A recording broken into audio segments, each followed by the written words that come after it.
welcome to the Norfolk Library. My name is Eileen Fitzgibbons, and I want to thank you all for coming this evening. This is probably a good time, if you haven't turned off your cell phones, to do it. Thank you. This evening we present Here We Are by Dorothy Parker, read by Rosemary Gill. The story, written almost entirely as dialogue, describes a scene between a newly married couple traveling by train to New York City for the first night of their honeymoon. First published in the Cosmopolitan magazine in 1931, Here We Are was among the stories included in the portable Dorothy Parker with an introduction by Brendan Gill, as well as the Best American Short Story of the Century, edited by John Updike.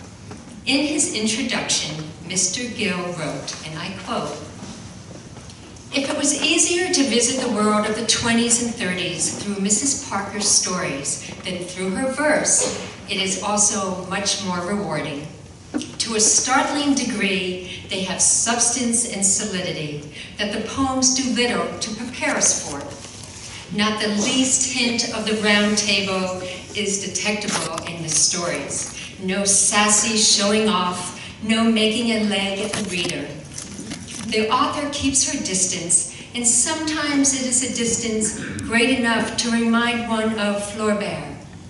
She has written her tales with grave care and given them a surface as hard and smooth as stone, and there is no need for her to flutter in the foreground and call attention to her cleverness. We perceive from one sentence to the next that we are in the hands of a skilled and confident guide, and that each story can be marched through from the beginning to the end without our stumbling into uncertain or gratuitous asides. And now, may I present Rosemary Gill reading Here We Are."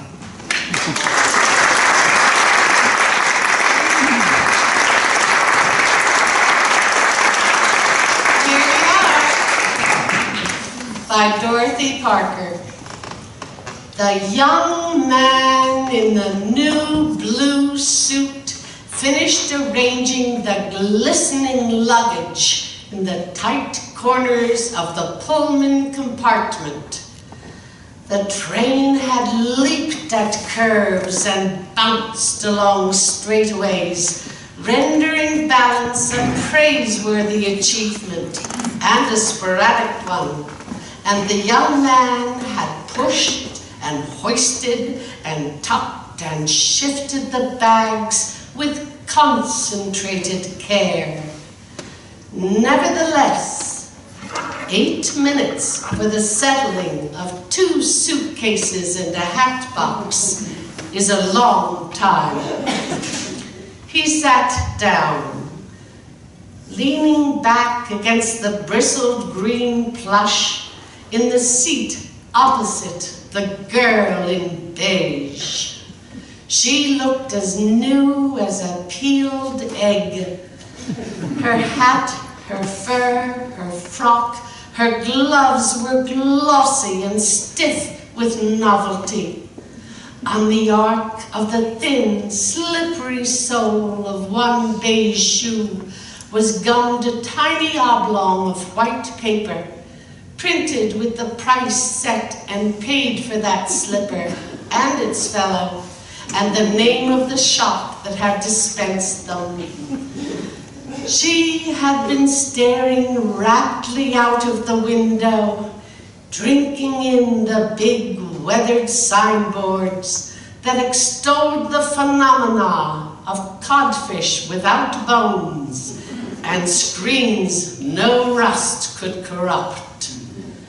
As the young man sat down, she turned politely from the pane, met his eyes, started a smile, and got it about half done, and rested her gaze just above his right shoulder. "Well," the young man said. "Well," she said, Well, here we are, he said. Here we are, she said. Aren't we? I should say we were, he said. Yeah, here we are. Well, she said. Well, he said. Well, how does it feel to be an old married lady? Oh, it's too soon to ask me that, she said. At least, I mean, goodness, we've only been married about 3 hours, haven't we? The young man studied his wristwatch as if he were just acquiring the knack of reading time. We have been married, he said, exactly 2 hours and 26 minutes. My, she said, it seems like longer. No, he said, it isn't hardly 6:30 yet. It seems like later, she said. I guess it's because it starts getting dark so early. It doesn't that, he said. The nights are gonna be pretty long from now on.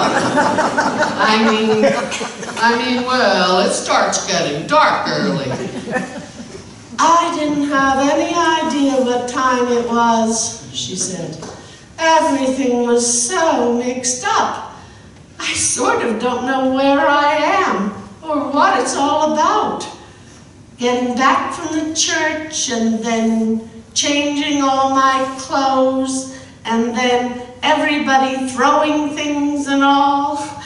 Goodness, I don't see how people do it every day. Do what? He said.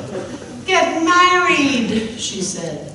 When you think of all the people all over the world getting married just as if it was nothing. Chinese people and everybody, just as if it wasn't anything. Well, let's not worry about people all over the world, he said. Let's don't think about a lot of Chinese. We've got something better to think about. I mean, well, what do we care about them? I know, she said, but I just sort of got to thinking of them, all over everywhere, doing it all the time. At least, getting married, you know. And it's, well, sort of such a big thing to do. It makes you feel queer. You think of them, all doing it just like it wasn't anything. And how does anybody know what's going to happen next? Let them worry, he said. We don't have to. We know darn well what's going to happen next. Well, we